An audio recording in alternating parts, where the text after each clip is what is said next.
Que a resistência firme de Jesus em sua paixão esteja com todos vocês, moradores do coração. Mensagem de 24 de junho de 2016. Hoje à noite, quando eu tive um serviço de comunhão, eu levantei o vinho ao Senhor. E como em outras noites, eu o vi tomar o cálice e despejá-lo sobre a terra. Eu também o vi quebrar o cálice sobre a terra. Ele estava derramando-se sobre a terra, moradores do coração, para as conversões dos últimos minutos e em expiação dos nossos pecados e dos pecados de todo o mundo. Então, quando eu entrei em oração, o Senhor estava me segurando muito de perto. Seu humor era pensativo. Oh, Claire, estamos muito perto, tão perto. Estou sem fôlego.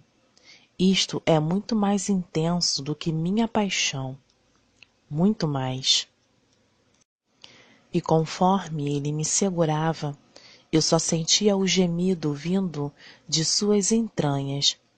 Apenas um terrível gemido, bem fundo, bem no fundo, doendo no interior, vindo de dentro dele. Ele continuou. Até agora, eu não lhe permiti ver o meu estado, mas devo dizer-lhe, eu estou com dor excruciante. Estou realmente sem fôlego. Esta é a pior coisa que eu já tive que fazer. Mas a terra deve ser limpa da sujeira que tomou conta dela. Então, muito dano foi feito pelos gananciosos e ricos. Eles estão literalmente comendo o alimento dos pobres, considerando que eu criei a terra rica em recursos para todos, para que a pobreza nunca existisse. Embora eu tenha usado a fome para obter a atenção do meu povo quando eles se desviaram. Mas agora, o que posso dizer? Pai, livra-me desta hora, mas que não seja a minha vontade, mas a tua vontade. Isso deve ser feito. Mas quão esmagadoramente sinistro e escuro são os dias à frente. Minha noiva, eu não queria sujar o nosso dia do casamento com essas preocupações, mas como posso escondê-los de você? Você sabe que eu tenho sido transparente com você, e é meu coração. Não tenho o costume de manter as coisas escondidas da minha própria carne e sangue. Oh, meu coração fica parado, e não há silêncio no céu para o que deva vir em breve para passar por isso. Todos se espantam e prendem a respiração para a destruição das nações. Todos estão intensamente em sintonia com essa hora que está sobre nós. Estamos em completa e extraordinária unidade. E todos estão segurando a respiração, assim como eu estou. A própria terra aguarda com gemidos. A criação sobre o que deve acontecer. A universal consciência da luta entre a luz e a escuridão é amplificada milhares de vezes na própria existência da minha criação. Oh, sim, minha criação tem que sentir, embora ela não seja a minha semelhança. No entanto, tem consciência dessas coisas necessárias. E como um cavalo a ser montado por um bêbado, ela está bem ciente da corrupção da humanidade. Sim, muito consciente. É a hora de escuridão, o triunfo do mal sobre o bem. E nesse ponto, moradores do coração, eu precisava fazer uma pausa.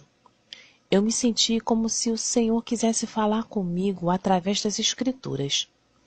Então, eu abri a Bíblia no livro de Naum, que é todo sobre a destruição de Nínive, e como a crueldade dos assírios em Nínive foi sentida por outras nações, foi destruída pelo fogo e pela água. Eu quero ter um momento e compartilhar com vocês alguns dos paralelos. Depois de ter governado por mais de 600 anos com a tirania hedionda e da violência do Cáucaso, do Mar Cáspio para o Golfo Pérsico e de além do rio Tigre para a Ásia Menor, no Egito, Nínive desapareceu como um sonho. Seu fim era estranho, súbito e trágico. Foi obra de Deus. O seu julgamento sobre o orgulho da Assíria.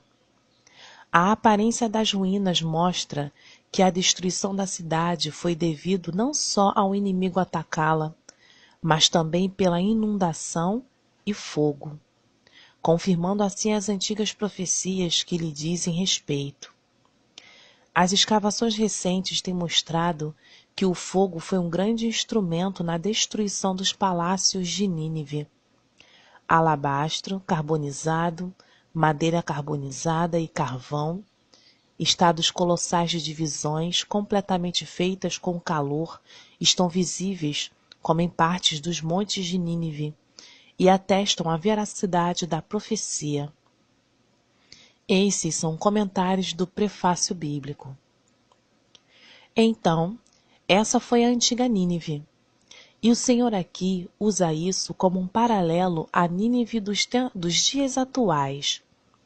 Há destaques aqui que são apenas impressionantes paralelos com os Estados Unidos. Vamos às Escrituras de Naum. Capítulo 1, versículo 2. O Senhor é Deus zeloso e vingador. O Senhor é vingador e cheio de furor. O Senhor toma vingança contra os seus adversários e guarda a ira contra os seus inimigos. Capítulo 1, versículo 3. O Senhor é tardio em irar-se, mas grande em poder. O Senhor não deixará impune o culpado. Seu caminho é no turbilhão e na tempestade, e as nuvens são um pó de seus pés. Versículo 5. Os montes tremem perante ele e as colinas derretem. A terra treme ante a sua presença. E aqui está falando sobre terremotos e tsunamis. O mundo e tudo que nele há. Versículo 6. Quem pode resistir à sua indignação? Quem pode suportar a sua ira? A sua cólera se derramou como um fogo, e as pedras são quebradas por ele. E para mim, Claire, isso soa muito parecido com uma guerra nuclear. Versículo 7. O Senhor é bom, um refúgio em tempos de angústia. Ele cuida daqueles que nele confiam. Especialmente, pessoal, aqueles de nós que estão orando e realmente mantêm a confiança no Senhor. Versículo 8. E com uma inundação transbordante, acabará de uma vez com o seu lugar, e as trevas perseguirão os seus inimigos para o reino das trevas. Isso, pessoal, me faz lembrar de Nova York sob a água, a esmagadora inundação, Nova York e São Francisco. Lembra também os bunkers subterrâneos e bases, que seriam os reinos de escuridão, seja o que for que eles conspiram contra o Senhor, e a nova ordem mundial. Ele vai trazer para um fim, o que me lembra o milênio. Problemas não virão uma segunda vez. Versículo 10. Porque ainda que eles se entrelacem como os espinhos e se saturem de vinho como bêbados, serão inteiramente consumidos como palha seca. Bem, isso me lembra um materialismo que é tão pesado nesse país, que as pessoas não reconhecem em que elas estão envolvidas. Eles estão totalmente envolvidos ao longo de espinhos, e eles não estão vendo o que está por vir. Versículo 11. De ti saiu um que maquinou mal contra o Senhor, um conselheiro vil. E aqui penso que isso seria sobre o Obama. Versículo 12. Isto é o que o Senhor diz. Embora eles tenham aliados e sejam numerosos, Eles serão destruídos e passarão. Bem, pessoal, isso seria a OTAN, a Organização do Tratado do Atlântico Norte, e os aliados. E eles serão destruídos e passarão, como na Primeira Guerra Mundial.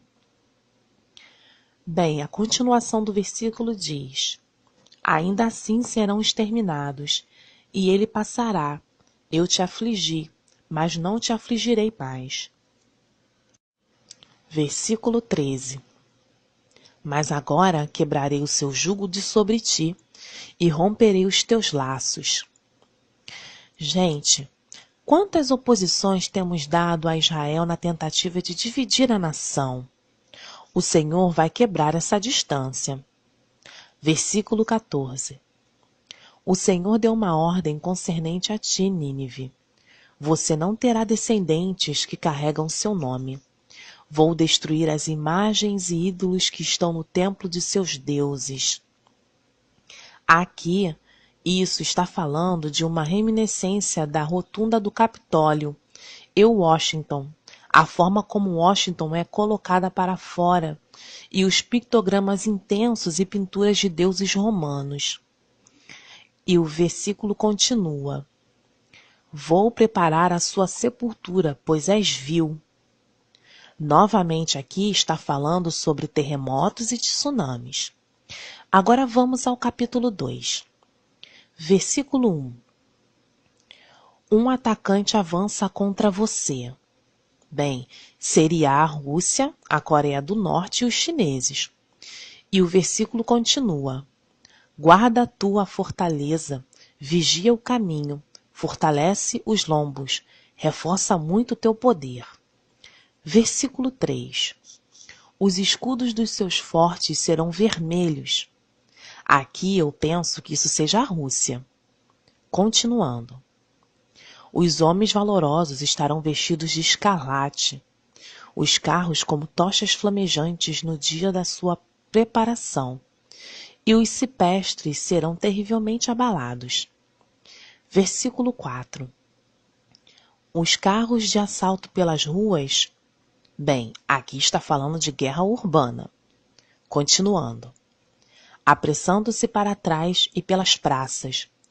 Eles se parecem com tochas de fogo. Eles arremessam como relâmpagos. Versículo 5. Ele se lembrará dos teus valentes. Eles, porém, tropeçarão na sua marcha. E aqui está dizendo, pessoal, que eles não estão preparados.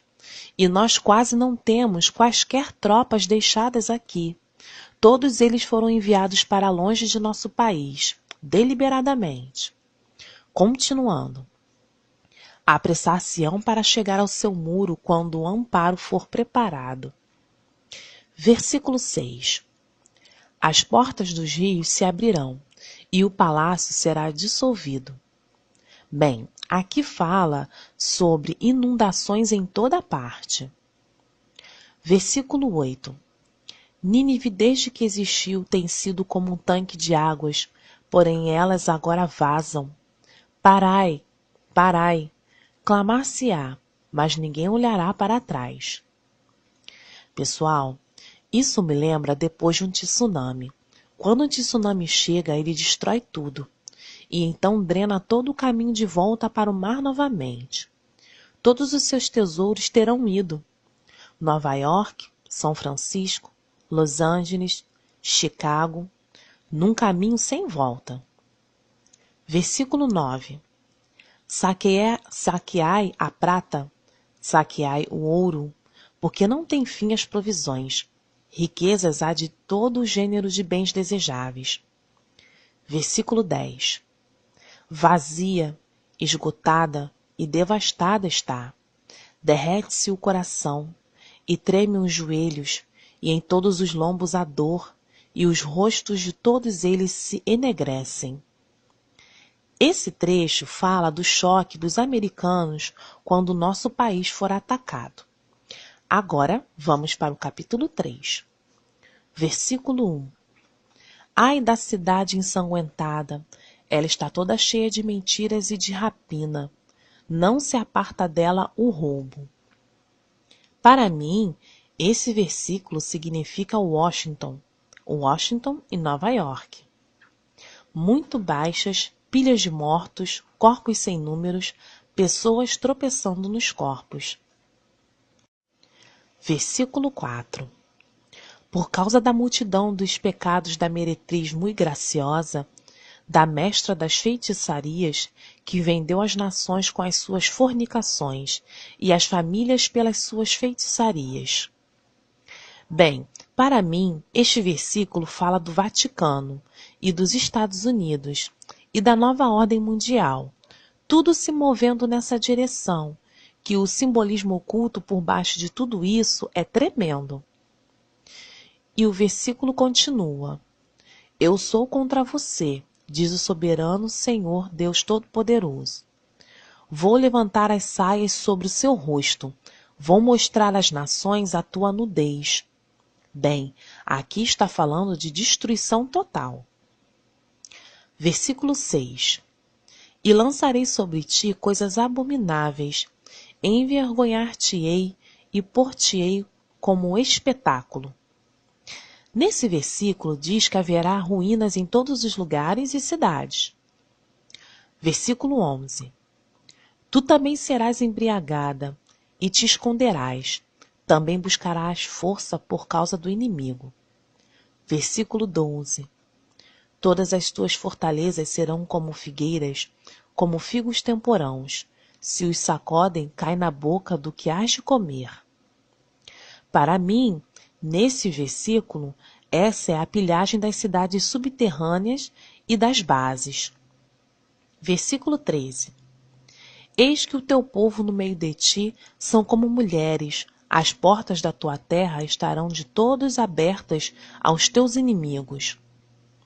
Bem, pessoal, nós não temos nenhum portão, não temos muros, não somos como vilas muradas. E continua: o fogo consumirá os teus ferrolhos. Para mim, aqui está falando das bombas nucleares. E eu realmente não quero falar mais sobre isso. Creio que é certamente o suficiente. Embora o último parágrafo seja muito importante para mim, eu acredito. Versículo 19 diz o seguinte: Não há cura para a tua ferida, a tua chaga é dolorosa. Todos os que ouvirem a tua fama baterão as palmas sobre ti, porque sobre quem não passou continuamente a tua malícia. Bem, isso para mim é uma reminiscência da Escola das Américas. Então, há alguns paralelos. Nunca entendi o que este livro significava antes, mas eu realmente sinto que o Senhor me abriu os olhos para ele, abriu o meu entendimento nesta noite. E eu perguntei ao Senhor sobre Putin, também esta noite, porque eu tinha uma tremenda carga para ele. Eu sinto que há algo de bom sobre o homem. E eu estava pedindo ao Senhor, porque o Senhor me disse que ele era complicado em tudo isso. Ele é parte do programa, que tudo é roteirizado pelo poder. E eu disse: Senhor, por favor, estou preocupada com o que foi dito sobre Putin. Ele é realmente como a elite, afinal?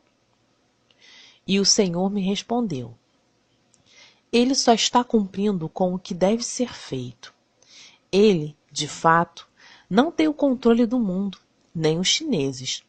São todos roteiristas, Claire. Ele é um homem decente, bem como outro líder que você admirava era um homem decente, mas sob o controle dos principados. Será que isso deixa o seu coração à vontade? Sim, acho que sim, Senhor. Ele está falando de outro líder aqui, que foi colocado em uma posição. Tinha uma quantidade enorme de integridade e lealdade a Deus, mas ele foi colocado em uma posição onde ele não poderia agir de forma independente. Mas mesmo assim, o Senhor ungiu sua vida, mesmo que ele tivesse que fazer as coisas que ele não teria escolhido para fazer. O Senhor deu a volta e ele ungiu-o. de modo que o que foi feito para o mal acabou por ser bom. E eu não vou entrar nisso mais profundamente. Então, o Senhor continuou, e ele disse: Minha filha, estou realmente prestando atenção sobre as palavras de sua boca. Você não pode esperar ser perfeita, mas eu posso. Descanse nisso. Estou cuidando de nosso rebanho e do que eles recebem. Porque isso foi um ponto que eu estava começando a duvidar. Será que eu não ouvi o Senhor? Eu o perdi? E eu lhe disse: Obrigada, Senhor. Isso realmente ajuda. E eu tenho uma paz sobre isso.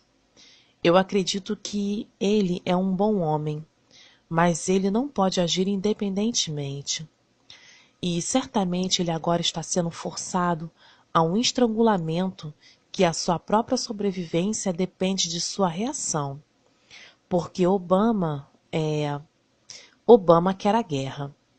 Ele está tentando destruir o nosso país. E a maneira como ele vai fazê-lo é por meio da guerra nuclear.